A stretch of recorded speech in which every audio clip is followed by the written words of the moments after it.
My name is Elena, and I'm 24 years old. 3 weeks ago, I graduated as the valedictorian of my astrophysics program, a dream I'd held since I was a little girl staring up at the night sky from my bedroom window. My graduation dinner was supposed to be the proudest moment of my life. Instead, it became the night my parents, in front of my older brother, told me they wished I'd never been born. They thought those words would crush me, that I'd break down in tears like I always had. But there was something they didn't know.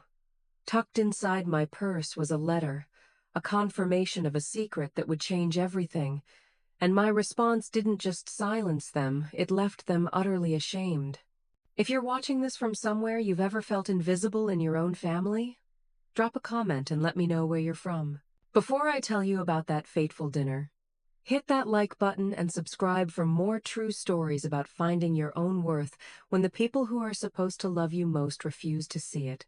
Before all of this, my life was a parallel existence. In my own world, I was an aspiring scientist.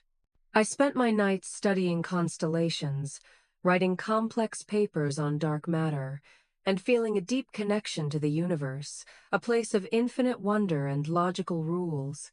But in the world of my family, I was simply my brother Liam's shadow. Liam, 2 years older, was the golden child.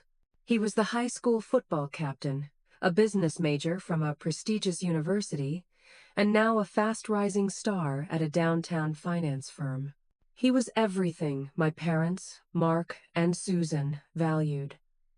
Money, status, and tangible, easily understood success. He was a safe investment. I was a speculative risk. The injustice wasn't a single event. It was the very atmosphere I breathed in our home, a constant, low-grade pressure that shaped my every interaction. I remember being 12 and spending 3 solid months building a detailed, functioning model of the solar system for my school's science fair. It was my pride and joy. It had planets crafted from painted styrofoam that orbited a light-up LED sun on a complex gear system I'd designed myself. I'd even hand-painted the swirling storms of Jupiter and the faint rings of Neptune. I was so proud, my chest felt like it would burst. The fair was on the same day as Liam's semi-final football game. My parents promised, with hands on their hearts, that they'd stop by my fair first, then head to his game. "We wouldn't miss it for the world, honey," my mother had said. I stood by my project for what felt like an eternity, 3 long hours straightening the orbits of my tiny planets, my eyes darting to the gymnasium doors every time they opened. I watched other parents come and go, marveling at their children's projects, offering words of encouragement. The ache in my chest grew with each passing minute. They never came. That night, when I quietly asked why, my father, his eyes still glued to the post-game analysis on television, said without turning, "Liam's game went into overtime, Elena. You know, it was an important one. The unspoken part was clear. More important than you." My disappointment wasn't a factor in their equation. My model won first place. A big blue ribbon I clutched in my hand all the way home. But I accepted the award alone, the applause in the gym sounding hollow without them there. This pattern repeated itself with numbing regularity. When we were teenagers, the disparity became about resources. For Liam's 16th birthday, he was gifted a slightly used but still impressive convertible, a shiny black car he immediately used to solidify his status as one of the popular kids. My father spent weeks teaching him how to drive, their laughter echoing from the driveway. For my 16th birthday, 6 months later, I received a bus pass and a lecture on the importance of public transportation and saving money. "It builds character, Elena," my father had said. The irony was that my character was already being forged in the fires of their neglect, while Liam's was being cushioned by their constant praise and provision. The ultimate example came during my senior year of high school. I was accepted into a prestigious, highly competitive summer internship program at a local observatory. It was an unpaid position, but the experience working alongside real astronomers, analyzing actual stellar data was priceless, a critical stepping stone for the career I dreamed of. At the same time, Liam, then in his sophomore year of college, decided he wanted to go on a networking trip to the Hamptons with his fraternity brothers. It was a week of parties, golf, and schmoozing, disguised as a career-building opportunity. My parents sat me down at the kitchen table, their faces grave. They explained that their budget was tight, and they could only afford to support one of our summer endeavors. "Elena, you can always get a job at a coffee shop," my mother said, her tone suggesting this was a perfectly reasonable alternative. "Liam needs this opportunity. The connections he'll make could set him up for life." Her words framed his vacation as a necessity and my life's passion as a dispensable hobby. So, I turned down the internship, the letter of rejection feeling like a betrayal of my own future. I spent that summer serving lukewarm lattes to commuters, the smell of burnt coffee clinging to my clothes, while Liam posted an endless stream of photos of yacht parties, clinking champagne glasses, and polo matches. They never once asked me if I regretted it, if I was okay. In their eyes, my dreams were frivolous hobbies. Liam's ambitions were sound investments. I grew used to my achievements being minimized. I became an expert at celebrating my own victories in silence, seeking validation from professors and the quiet satisfaction of a problem solved, because I knew I would never, ever get it at home. I thought I could endure it, that one day an accomplishment so big, so undeniable, would force them to finally see me. I had no idea that my graduation dinner would be the moment they decided to extinguish that last glimmer of hope for good. The storm was my diploma itself, or more accurately, the honor that came with it. My 4 years at university were the only time I'd ever truly felt seen. It was my sanctuary. Away from the suffocating atmosphere of home, I was surrounded by peers and mentors who didn't just tolerate my passion for the cosmos, they shared it. They didn't scoff when I talked about the curvature of space-time or the beauty of a stellar nursery. They'd pull up a chair and debate the finer points with me. I worked tirelessly, fueled by coffee and genuine intellectual curiosity, not just to learn, but to prove something to myself. And perhaps, to that naive part of me that still hoped, to my family. The news came in an email on a Tuesday afternoon. I was in the university library, surrounded by stacks of textbooks, when my phone buzzed. The subject line read, "Congratulations from the office of the provost." My heart hammered against my ribs as I opened it. The words blurred together at first, but then they came into focus. "Pleased to inform you that you have been selected as the class of 2025 valedictorian," I gasped, covering my mouth with my hand. It was an objective, undeniable success. It wasn't a passion project in a school gym. It was the highest academic honor the university could bestow. This is it, I thought, a giddy sense of triumph washing over me. This is something they can't ignore or downplay. I rushed out of the library and called home, my voice trembling with an excitement I couldn't contain. "Mom, Dad, I have incredible news. I've been chosen as the valedictorian."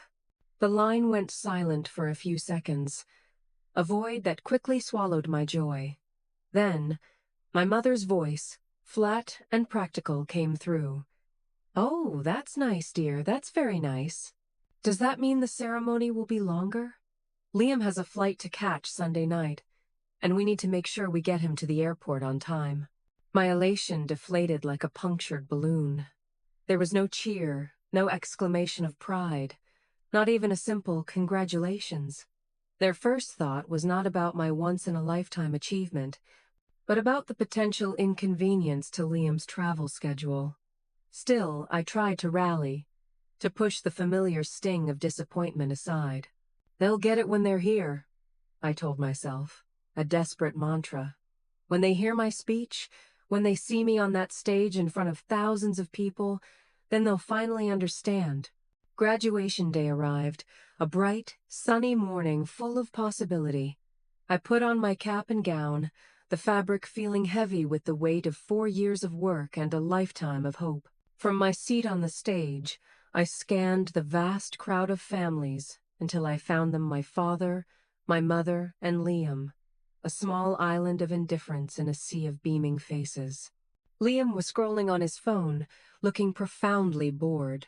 My parents were looking around at the architecture of the stadium, as if they were tourists at a sporting event rather than parents at their own daughter's graduation. When my name was called for the valedictory address, they clapped politely, a perfunctory, almost robotic gesture. I stepped up to the podium and gave my speech. I spoke about the universe as an infinite source of inspiration, about the importance of pursuing curiosity even when the path is uncertain, and about the profound belief that the search for knowledge is one of humanity's noblest endeavors. I poured my heart and soul into every word. When I finished, the entire stadium rose to its feet in a wave of thunderous applause. Thousands of strangers were standing for me, everyone except my family. They remained seated, clapping listlessly, their faces blank canvases, devoid of any discernible emotion. In the car on the way to the restaurant, the silence was suffocating. I tried to break it, my voice sounding small. So, what did you guys think of the speech? It was a little long, Elena, my father said, his eyes fixed on the road, and a bit abstract. I'm not sure most people understood what you were talking about. I thought it was cute, Liam chimed in from the back seat, his tone dripping with a sarcasm so thick it was almost oily. Especially the part about how we're all stardust. Very deep. Did you get that from a poster? That's when I knew the dinner was going to be a disaster. The great event, the moment that was supposed to be my crowning achievement, was just another catalyst for their apathy and disdain. It wasn't a bridge to connect us. It was just a tool to dig the chasm between us even deeper. I had hoped for validation, but all I received was a cold shoulder wrapped in condescension. And as we walked into the restaurant, I had a sinking feeling in the pit of my stomach that the worst part of my graduation day was still yet to come. The restaurant my parents chose was an opulent, old-world steakhouse, the kind of place they took Liam to celebrate his quarterly bonuses. It was all dark wood paneling, plush leather booths, and the low hum of corporate success. It was their world, not mine. The lighting was so dim it felt like a cave, a place where secrets and resentments could fester. It wasn't where I would have chosen to celebrate my life's biggest achievement, but I didn't complain. Tonight is about me, I repeated to myself, a mantra that was losing its power with every passing second.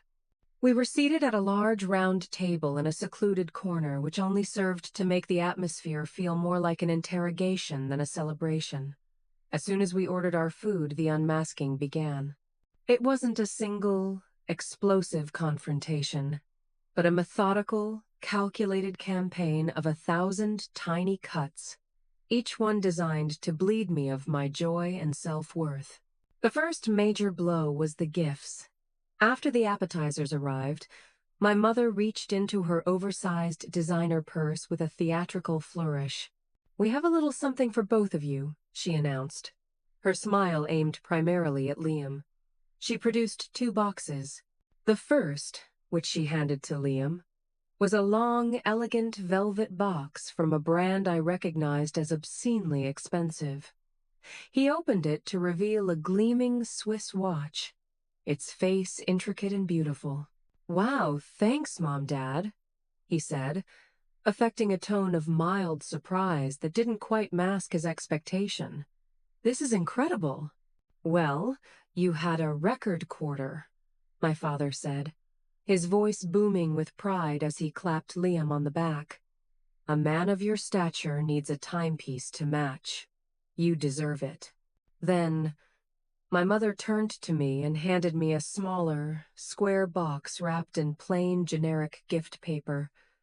My heart gave a foolish little leap of hope. Maybe they did get me something thoughtful. I unwrapped it carefully. Inside was a paperback book. The title, in bold, cheerful letters, read, "Finding Your Way, a Practical Guide for the New Graduate." I stared at it, the words blurring. It wasn't a gift. It was an insult disguised as concern. It was a passive-aggressive statement that I was lost, that my chosen path was so impractical and foolish that I needed a self-help book to navigate my own failure. "I thought this would be helpful, dear," my mother said, her eyes flitting to the table centerpiece, avoiding mine. "It has some wonderful chapters on networking and translating academic skills into a real-world career." "A real-world career?" I repeated, my voice barely a whisper. "You don't think being a professional scientist, a physicist, is a real job?" "Oh, you know what I mean, sweetie," she said with a dismissive wave of her hand. "A job that, pays the bills. Something stable." The second incident came with the waiter, a kind-faced man in his 50s. When he came to take our entree orders, my father seized the opportunity to hold court. "You see this young man here?" he said, gesturing grandly toward Liam. "My son. Just closed a 7-figure deal for his company. He's a real shark in the finance world." The waiter nodded politely, impressed. Then my father, with a theatrical sigh, gestured to me. "And my daughter, Elena, just graduated. She likes to look at stars." He delivered the line with a condescending chuckle, as if summarizing 4 years of grueling work, complex mathematics, and profound discovery into a whimsical, childish hobby. I felt a hot flush of shame creep up my neck. Liam just sat there, soaking in the praise, a smug little smile playing on his lips. He never corrected him. He never said, "Actually, she graduated as valedictorian." His silence was a form of endorsement. The tension continued to escalate relentlessly throughout the meal. Every single topic of conversation was a planet, and Liam was the sun it orbited. His new apartment, his upcoming vacation to Bali, a funny story about his boss, a tedious explanation of a financial derivative I couldn't care less about. Whenever I tried to steer the conversation toward my own life, my research, my friends, my plans for the future, the conversational gravity would inevitably pull it back to Liam. I decided to make one final, determined effort. I was proud of my future, and I wanted to share it. "I'm really so excited about the research project I'll be joining this fall," I started, my voice clear and firm. "It's with a team that's analyzing new data from the James Webb Space Telescope. We're going to be searching for biosignatures on potentially habitable exoplanets." "Sounds expensive," my father interjected, cutting me off mid-sentence as he sawed into his massive ribeye steak. "Who pays for all that government waste?" "It's a university-funded project, Dad," I explained, trying to keep the frustration out of my voice. "It was an extremely competitive position to get." "But what's the end game, Elena?" my mother asked, her face a mask of genuine confusion. "I mean, what do you do with that? Do you just become a professor? They don't make very much money, you know. Your father's cousin's wife is a professor and they still drive a 10-year-old car." "It's not always about the money, Mom," I said, my voice rising slightly. "It's about contributing to the sum of human knowledge. It's about discovery." Liam let out a loud snort. "You can't pay your rent with the sum of human knowledge, Elena. Try telling that to your landlord." That's when I truly understood. This wasn't just a lack of interest. This was a coordinated, deliberate effort to tear me down on the night that was supposed to be about lifting me up. They saw my passion as a personal affront to their value system. In the midst of this onslaught, a small but powerful moment of clarity occurred. The waiter returned to refill our water glasses. He leaned toward me slightly. away from my family, and spoke in a low, conspiratorial voice. "Ma'am, I'm sorry to bother you, but I overheard your father say you graduated in astrophysics." "That is just incredible. My daughter, she's 10, and she's obsessed with space." I never know what to say to encourage her. Do you have any advice? For a single, blessed moment, it felt like I could breathe again. A complete stranger had shown more genuine respect and admiration in 30 seconds than my family had shown me in 24 years. A real smile touched my lips. "Tell her to never, ever stop asking questions," I said to him, "and buy her the biggest telescope you can afford." He grinned, a wide, honest smile. "Thank you. I will." As he walked away, I glanced back at my family. They hadn't even noticed the exchange. They were now engrossed in a debate about which brand of luxury car Liam should buy next. That external validation, that unexpected kindness, acted like a dye dropped into water, revealing the toxic, invisible currents that had defined my entire life. I stopped trying to participate. I just sat there, moving the food around on my plate, a cold, silent hurricane building inside me. I knew the night was going to end badly. I just hadn't grasped the sheer magnitude of the devastation they were about to unleash. The final straw didn't arrive with a bang, but with the clinking of a glass. It arrived cloaked in the guise of a celebration, which made the cruelty of it all the more grotesque. As the waiter cleared our dessert plates, my father, flushed with wine and self-importance, pushed his chair back slightly and stood up.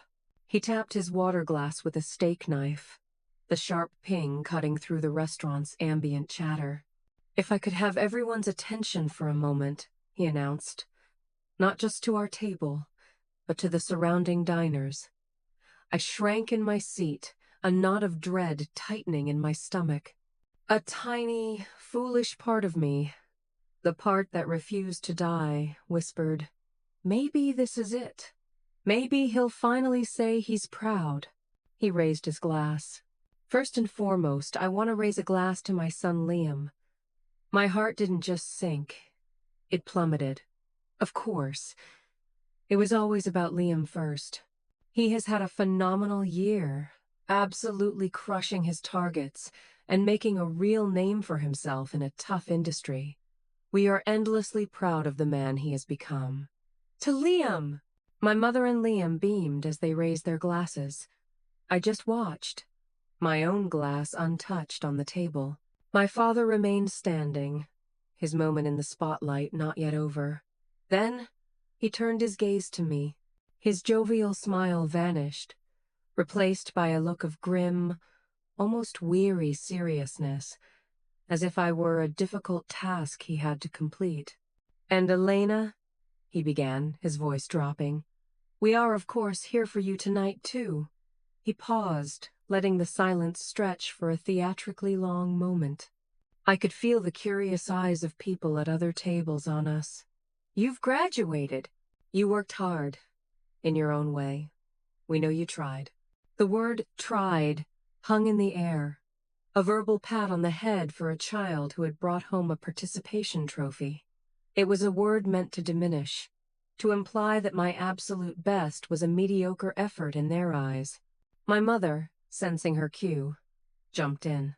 Her voice was laced with a strange, cloying emotion that I finally identified as self-pity. "We've always wanted the best for you, Elena. We gave you every opportunity, the best schools, everything, just like we did for Liam."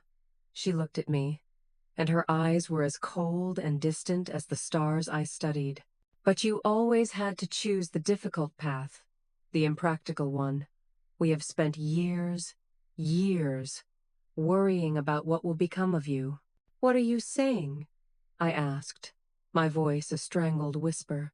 My father placed a proprietary hand on my mother's shoulder, a gesture that screamed, "We are a united front against you." He looked me dead in the eye, and there wasn't a shred of affection, only a profound, soul-wearying disappointment. "What your mother is trying to say, Elena," he said, his voice low and final, a judge delivering a verdict, is that we are proud of Liam. He is a success. He is the one who will carry on this family's legacy. He makes sense. As for you, he took a deep, deliberate breath, and that's when he delivered the blow. The words that would forever be seared into my memory. The final, fatal shot to the heart of the little girl who just wanted her parents' approval. Frankly, sometimes we wish you'd never been born. Our lives would have been so much simpler. The world went silent. The sounds of the restaurant, the chatter, the music, the clinking of glasses all faded away into a dull, roaring hum in my ears. All I could hear were those words, echoing in the vast, empty space he had just carved out inside me. We wish you'd never been born. It wasn't said in a fit of rage.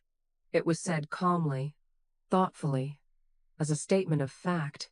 It was the ultimate nullification, the complete and total rejection of my very existence. Every late night studying, every complex equation solved, every academic honor, every hope I ever had that they would one day see me, all of it turned to cosmic dust in that one horrific moment. I dared a glance at Liam.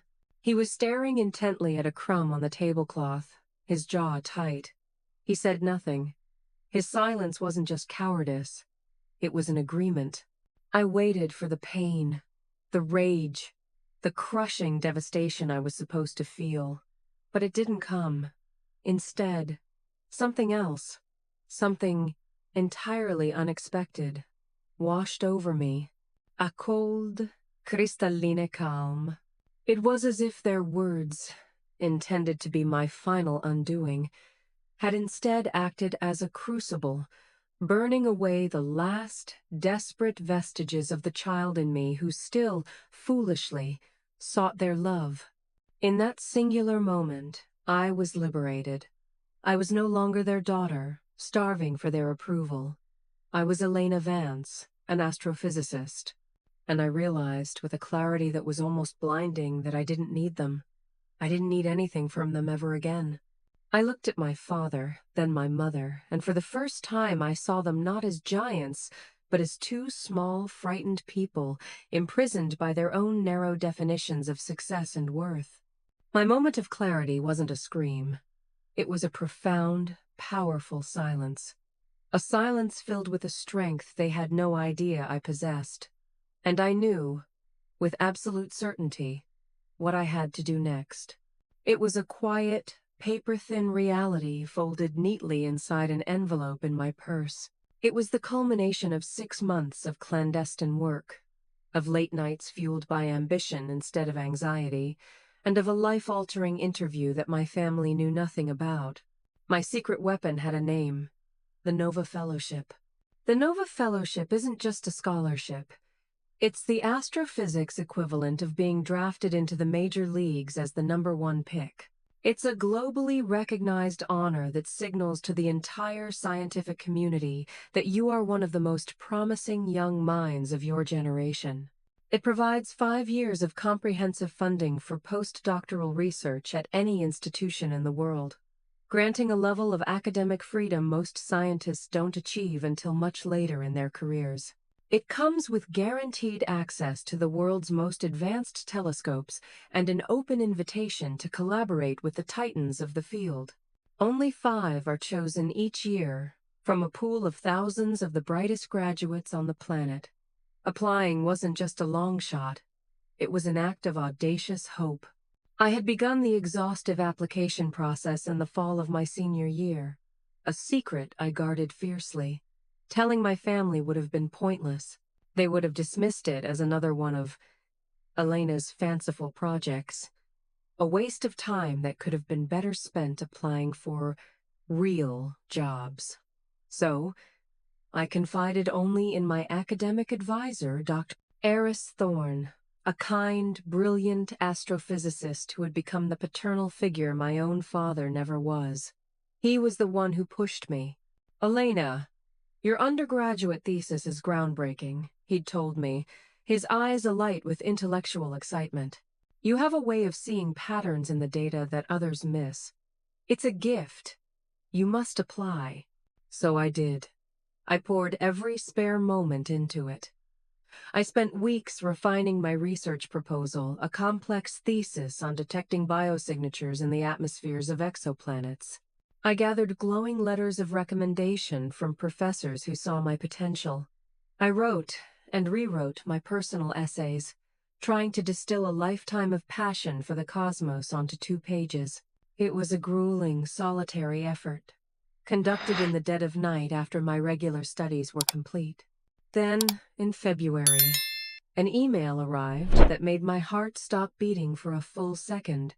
I was a finalist.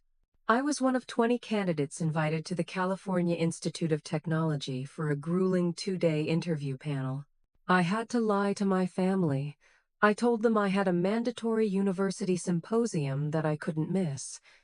They accepted the excuse with their usual disinterest.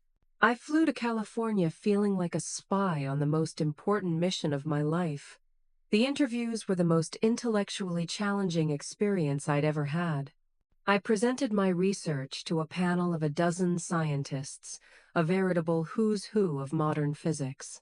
They were intimidating, their questions sharp and incisive, testing the limits of my knowledge, pushing me to defend every assumption.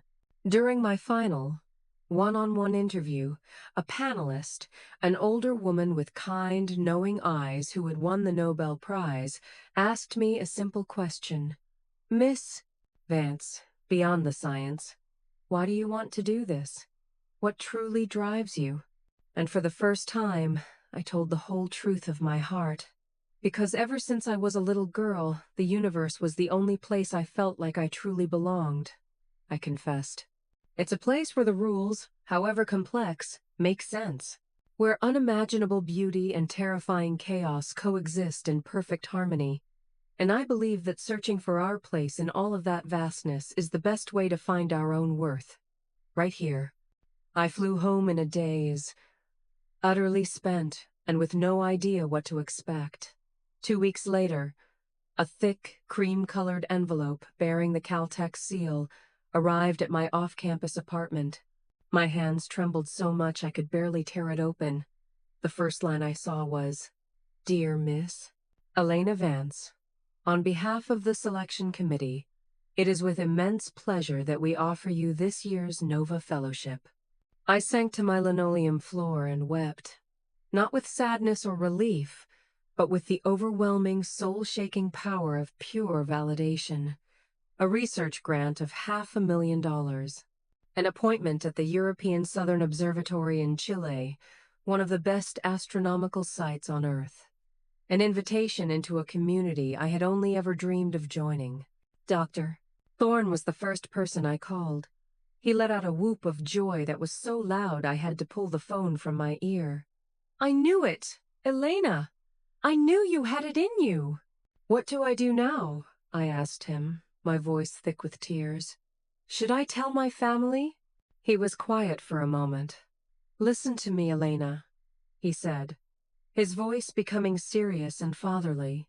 "This achievement is yours. Yours alone. You earned it despite their lack of support, not because of it. You don't owe anyone an explanation. Perhaps you should hold on to this information. Keep it as your own private strength. Use it when you need it most." His wise words resonated deep within me. So, I kept my secret. I formally accepted the fellowship, but I requested they hold the public announcement until after my graduation ceremony.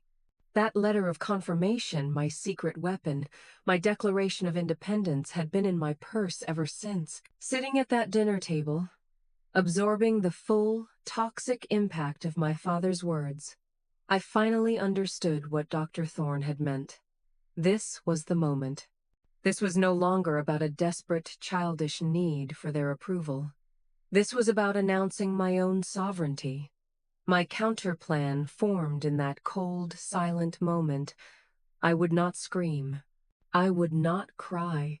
I would present the irrefutable facts, not as a weapon to inflict pain, but as a shield to protect myself and my future.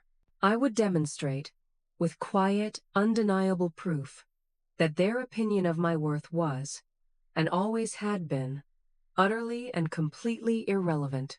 The silence that followed my father's cruel declaration was heavy and expectant. He, my mother, and Liam were all staring at me, a trio of judges awaiting the emotional collapse of the condemned. They were poised for tears, for a dramatic outburst, for the validation of their power over me. They were about to be severely disappointed. With a steadiness that surprised even myself, I placed my fork down on the edge of my plate. I picked up my linen napkin, delicately dabbed the corners of my mouth, folded it with calm precision, and placed it on the table. Only then did I lift my head and meet my father's gaze. "Do you know the most interesting thing about stardust?" I asked, my voice even and cool, completely devoid of the emotion they expected. The unexpected question threw him completely off balance. "What? What in the world are you talking about?" "Stardust," I repeated, my voice as clear as a bell in the quiet restaurant. "The substance you and Liam found so amusing in my speech. The interesting thing is that it's not just a poetic concept. It's the literal foundation of everything. Every heavy element in our bodies, the iron in our blood, the calcium in our bones was forged in the heart of a massive star that lived and died long before our sun even existed. It's the universe's most profound proof that even from the most violent, definitive endings, new and astonishingly complex beginnings can be born."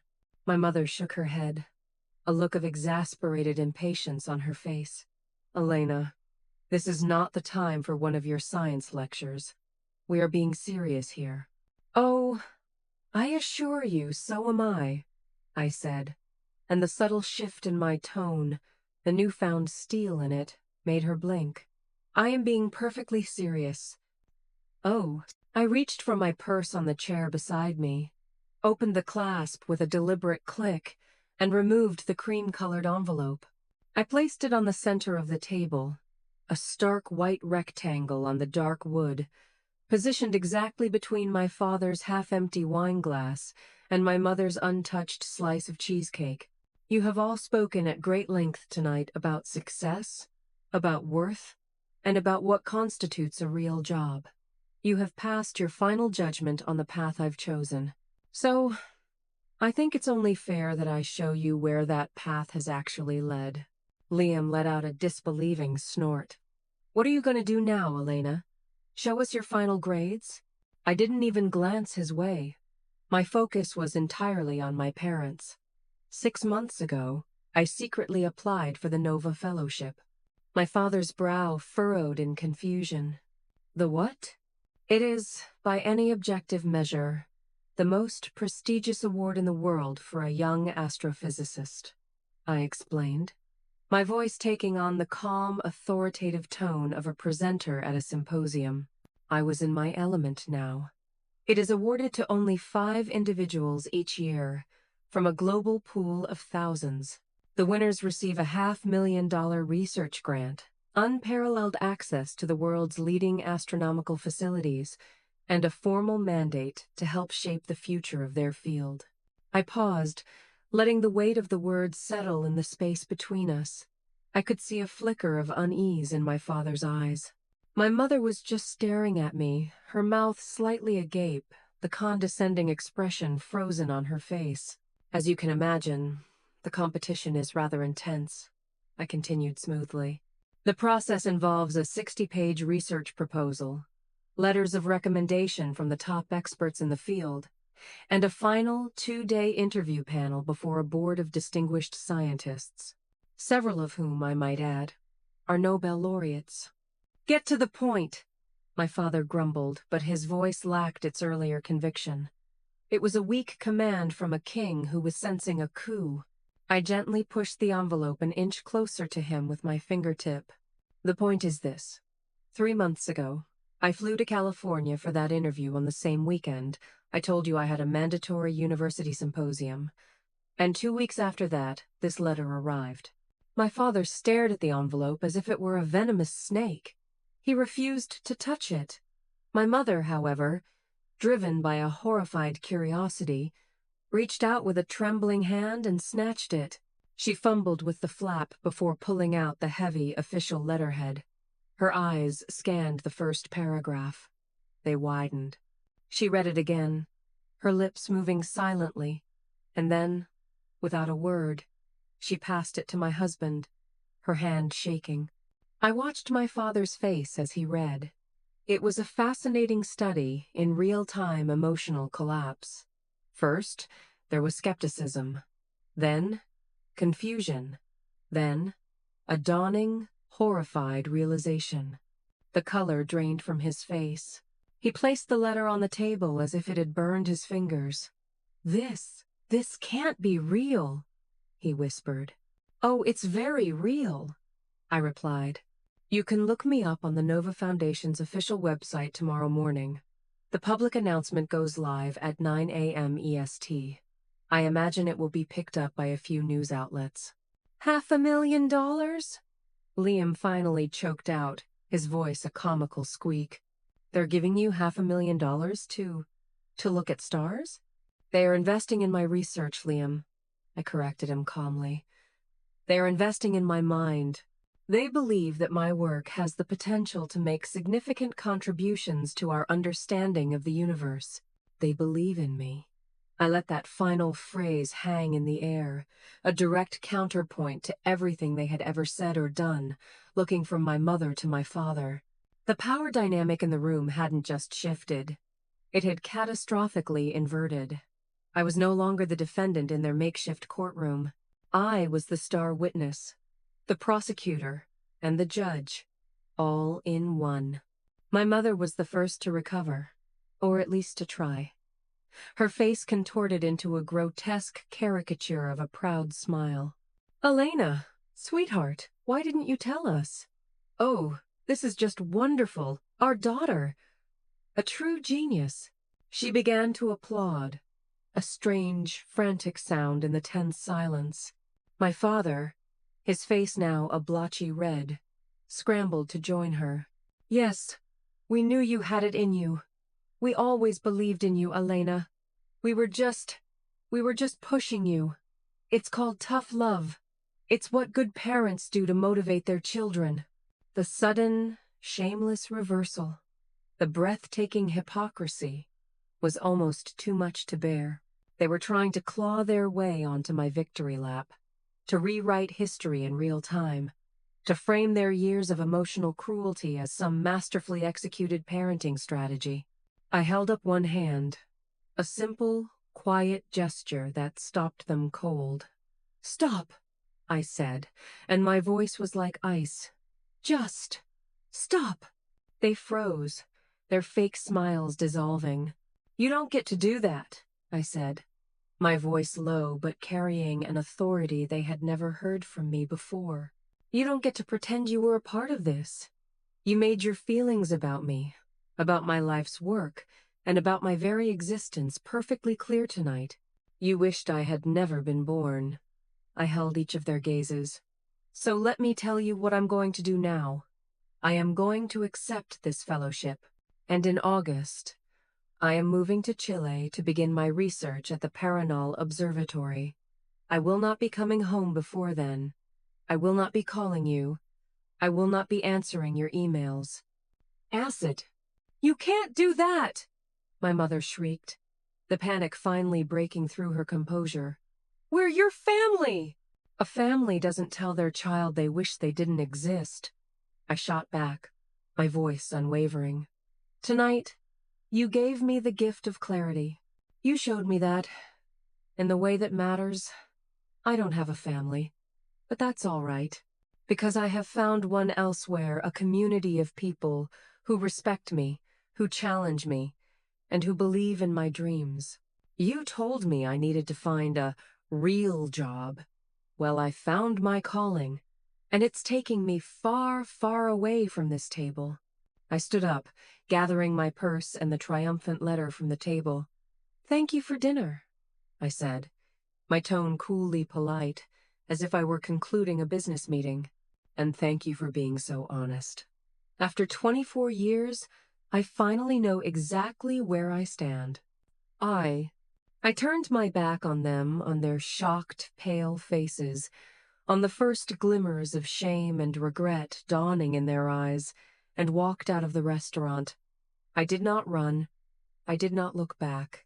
For the first time in my entire life, I didn't care what they thought. The cool night air hit my face, and it had never felt so clean, so sweet, so full of promise. Walking out of the heavy, ornate doors of that steakhouse felt like passing through a portal into a new reality. The ambient noise of the city, which usually felt chaotic and stressful, now sounded like a symphony of liberation, the distant wail of a siren, the murmur of conversations from a nearby cafe, the rhythmic hum of traffic. I wasn't running away from something. I was walking deliberately toward everything else. I walked for several blocks with no destination in mind, just allowing the cool night air to fill my lungs and the monumental reality of what I had just done to settle in. My phone began to vibrate violently inside my purse, a frantic, desperate buzzing. The screen lit up with a succession of incoming calls. Dad. Mom. Liam. It was a digital assault. I pulled the phone out, looked at the screen for a long, satisfying moment, and then, with a simple, decisive swipe of my thumb, I blocked all 3 numbers. The buzzing stopped. The silence was glorious. I found a small, empty park and sat on a wrought iron bench under the soft glow of a street lamp. I felt a profound sense of peace, not the absence of feeling, but the presence of a quiet, unshakable strength. I called the only person in the world I wanted to talk to. Dr. Thorne? Elena, I didn't expect to hear from you tonight. How did the graduation dinner go? His voice was a welcome anchor of warmth and sanity. It was clarifying, Professor, I said, and a small, genuine laugh bubbled up from my chest. It felt like the first real laugh I'd had in years. I told them about the fellowship. There was a knowing pause on the other end. Ah, he said. And I'm going to Chile in August, I stated, not as a plan, but as a fact. I think I'll start making the arrangements tomorrow. That's my girl, he said. And his voice was so full of genuine, unadulterated pride, the kind of pride I had spent a lifetime trying to earn from my own father, that it brought tears to my eyes. If you need anything, Elena, anything at all, you just call. We are all so proud of you here. That brief conversation solidified everything. It was the external validation from my chosen family that confirmed I had made the right choice. I went back to my small apartment and began to architect my new life that very night. I went online and, with a giddy sense of rebellion, booked a one-way flight to Santiago, Chile, for the 1st of August. Then, I spent hours poring over websites for apartments in the small towns near the observatory, my mind buzzing with possibilities. For the first time, my future felt like a blank map that I alone held the pen to draw. The following weeks were a whirlwind of purposeful dismantling. I methodically deconstructed the life that had been built in proximity to them. I arranged for a shipping company to transport my most essential belongings, boxes upon boxes of books, my beloved telescope, and my research computer. Everything else I sold or donated. I went to the bank, closed the joint savings account my parents had set up for me when I was a child, and opened a new one solely in my name, a symbolic and literal declaration of financial independence. Each action, no matter how small, felt like snipping another thread that bound me to my past. They tried, of course, to breach the wall I had built. The emails began to flood my inbox. At first, they were angry and indignant, mostly from my father, accusing me of being ungrateful, overly dramatic, and disrespectful. Then came the wheedling, manipulative emails from my mother, full of tearful pleas for me to reconsider, to not be hasty, and to not tear our family apart. Liam sent a single, arrogant text that read, Are you done with your tantrum yet? This is ridiculous. I held firm. I created a new email filter, a digital wall that sent every message from their addresses directly into a folder labeled Archive, a folder I never opened. 1 week before my departure date, there was a knock on my apartment door. I looked through the peephole and saw my mother standing in the hallway, looking lost, tired, and much older than she had just a few weeks prior. For a heartbeat, a pang of pity, a lifetime of conditioned guilt struck me, but it was quickly overridden by a powerful instinct for self-preservation. I didn't open the door. I didn't make a sound. I just stood on the other side of the wood and steel, my heart pounding, until I heard her retreating footsteps. It was one of the hardest things I'd ever had to do, but I knew it was necessary. That door had to remain closed for me to truly open the door to my own life. The day I left, I told no one. I called a taxi to the airport in the pre-dawn darkness. As the plane ascended, banking high above the sleeping city, I looked down at the grid of lights and felt no sadness, no regret. I felt only a profound, cleansing relief. I was leaving behind a version of myself. I no longer recognized a version defined by their expectations and my failure to meet them. A version that was always apologizing for her own existence. The woman flying toward the southern hemisphere was someone new. She was a scientist. She was a Nova Fellow. And she was finally, irrevocably, on her way to the stars. My new dawn wasn't just a metaphor. It was breaking in brilliant streaks of orange and pink right outside my airplane window. 6 months later, I found myself standing on an outdoor observation deck at the Paranal Observatory, nestled high in the Atacama Desert of Chile. I was wrapped in a thick, insulated jacket to ward off the biting chill of the high-altitude night air. Above me, the Milky Way wasn't just a faint smudge. It was a brilliant, textured river of light, a celestial highway stretching from one horizon to the other with a clarity that felt almost spiritual. This was my office. This was my home. My life in Chile had not just changed me, it had remade me. The work was more demanding than anything I had ever experienced, but it was a fulfilling exhaustion. I was a junior member of a diverse international team, brilliant, passionate minds from Germany, Japan, France, and beyond. We communicated in a mix of English and Spanish, bonded by a shared language of mathematics and a universal sense of wonder.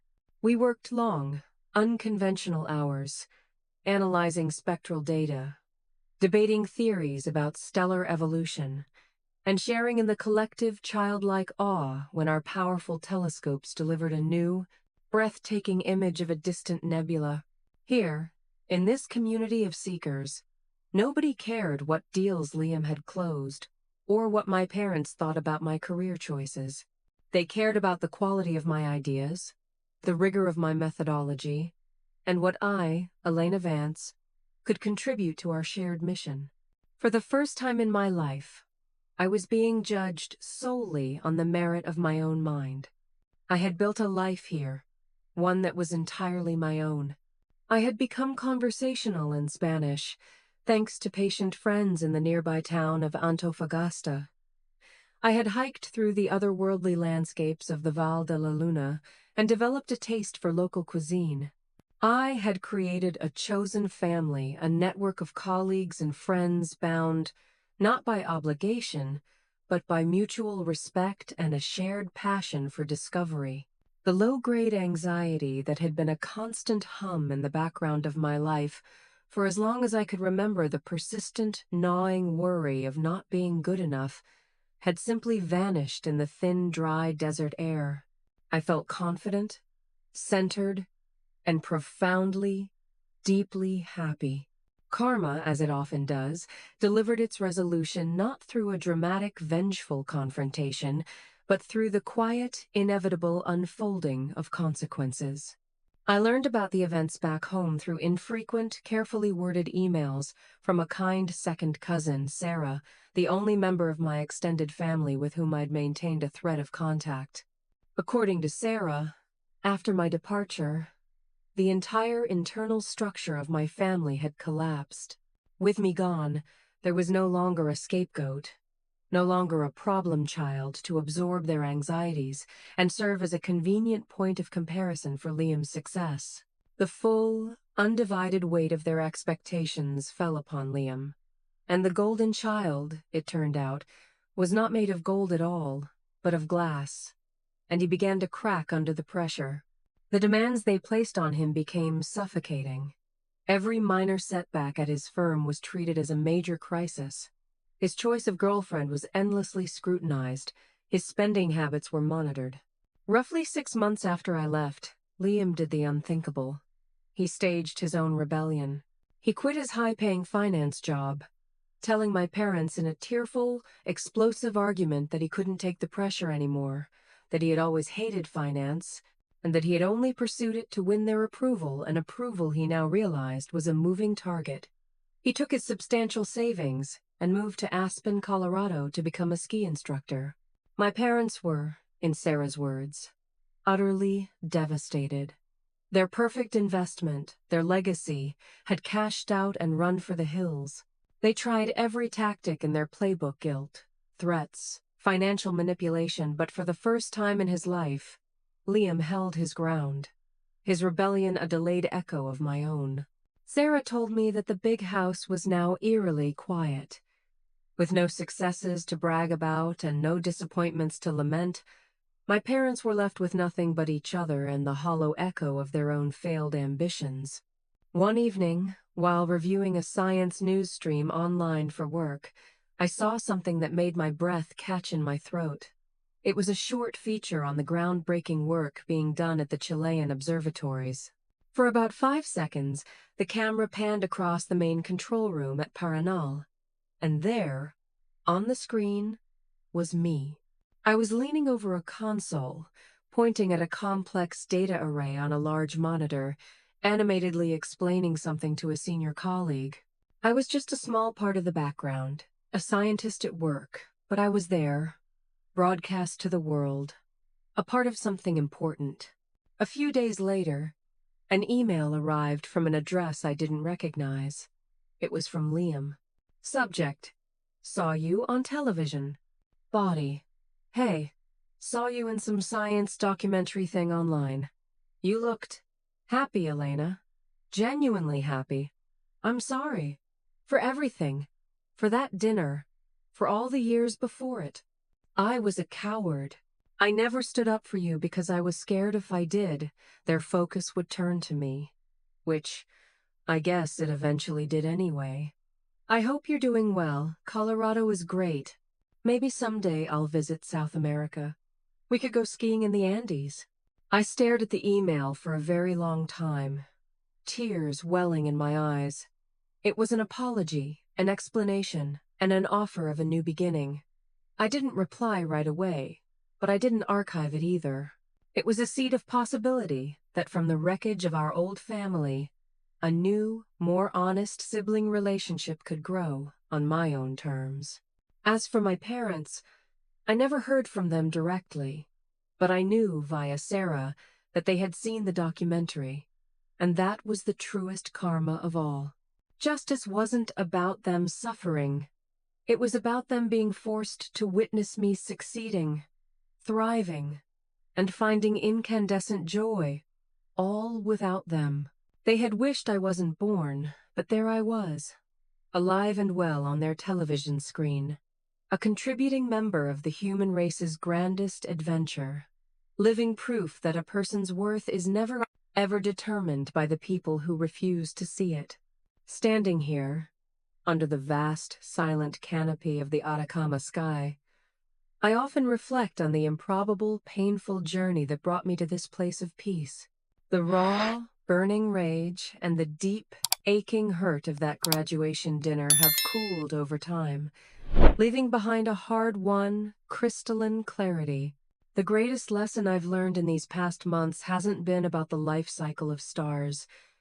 It's been about the nature of human gravity, the powerful often invisible pull of familial expectations and the immense escape velocity required to break free from its orbit. I've learned that your worth is not a commodity to be negotiated or a grade to be earned from others. It is a fundamental constant, like the speed of light. It exists, whether anyone else acknowledges it or not. For 24 years, I was searching for validation from people who were fundamentally incapable of giving it, like searching for an oxygen-rich atmosphere on a barren moon. Their ultimate betrayal, as cruel and devastating as it was, became the greatest gift they ever gave me, because it was the catalyst that finally forced me to stop looking outward for approval and to start building my own internal foundation. It forced me to become my own star, generating my own light, my own heat, my own gravity. Family isn't always the people you share DNA with. Sometimes, it's the mentor who sees the spark in you when you can't see it in yourself, like my Dr. Thorne. Sometimes, it's the community of peers who share your passions and speak your language, like my incredible colleagues here.